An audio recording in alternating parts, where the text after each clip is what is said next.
तो चलिए आज एक ऐसी कहानी में गोता लगाते हैं जो सच में रोंगटे खड़े कर देती है। एक रहस्यमयी फोन कॉल की कहानी। एक ऐसी कॉल जो जिंदा और मुर्दों के बीच की सरहद को ही मिटा देती है। सोचिए जरा, क्या हो अगर आपका कोई दोस्त जो मर चुका है वो आपको फोन करे।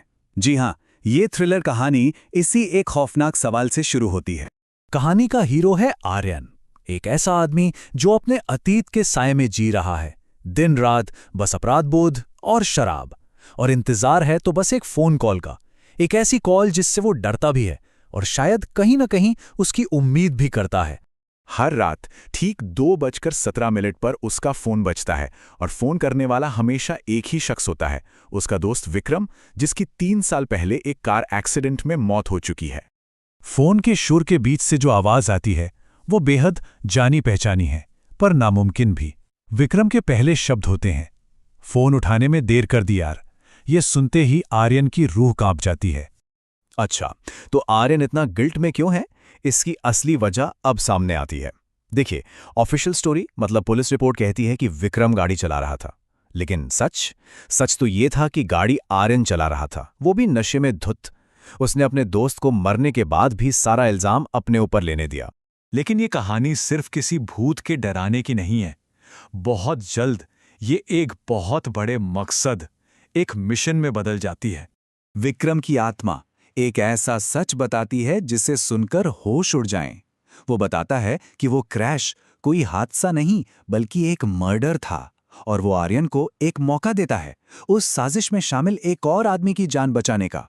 पर आर्यन वो देर कर देता है।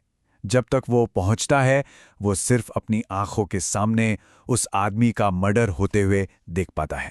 और हां, मरते मरते वो आदमी कुछ रहस्यमयी शब्द बोल जाता है। उस मैकेनिक के आखिरी शब्द थे रेड स्कॉर्पियन।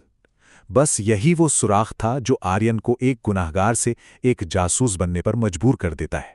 जब वो सबूत के तौर पे कॉल रिकॉर्डिंग विक्रम की मंगेतर रिया को सुनाने की कोशिश करता है, जो खुद एक पुलिस डिटेक्टिव है, तो रिकॉर्डिंग में विक्रम की आवाज होती ही नहीं है, सिर्फ शोर। अब रिया की नजर में आर्यन पूरी तरह से पागल साबित हो जाता है।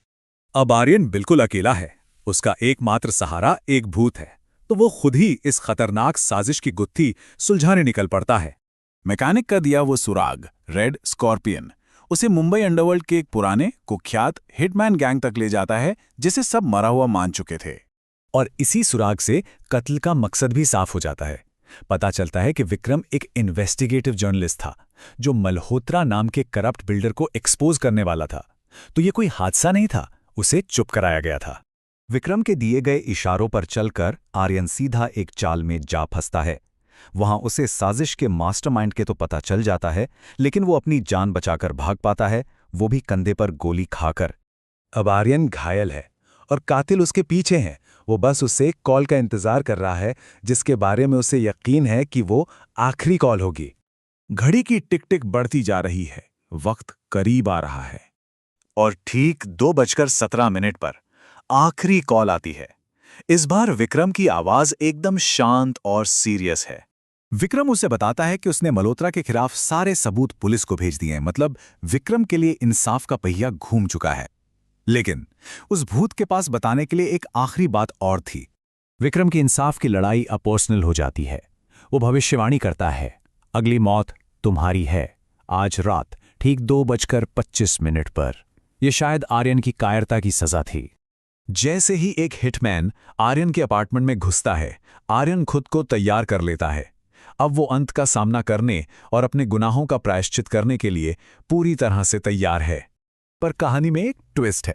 जैसे ही हिटमैन बंदूक तानता है, बाहर पुलिस के सायरन गूंजने लगते हैं और रिया की टीम दरवाजा तोड़कर अंदर आ जाती है। मतलब वो भविष्यवाणी सिर्फ भविष्यवाणी नहीं, एक चेतावनी भी थी जिसने पुलिस को सही वक्त पर पहुंचा दिया।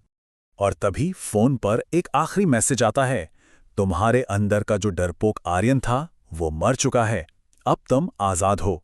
इसका मतलब विक्रम ने जिस मौत की बात की थी वो जिस्मानी नहीं बल्कि एक सिंबॉलिक मौत थी। मौत का सामना करके और इंसाफ के लिए लड़कर आर्यन ने अपने अंदर के कायर को मार डाला था। उसे रिडेम्पशन मिल चुका था। विक्रम की आत्मा का प्लान कभी बदला लेना था ही नहीं, वो तो बस अपने दोस्त को उसके अपराध बोध की कैद से आजाद कराना चाहता था। और यहीं पर कहानी हमें एक आखिरी सवाल के साथ छोड़ जाती है। क्या असली भूत विक्रम था या फिर खुद आर्यन का अपना गिल्ट?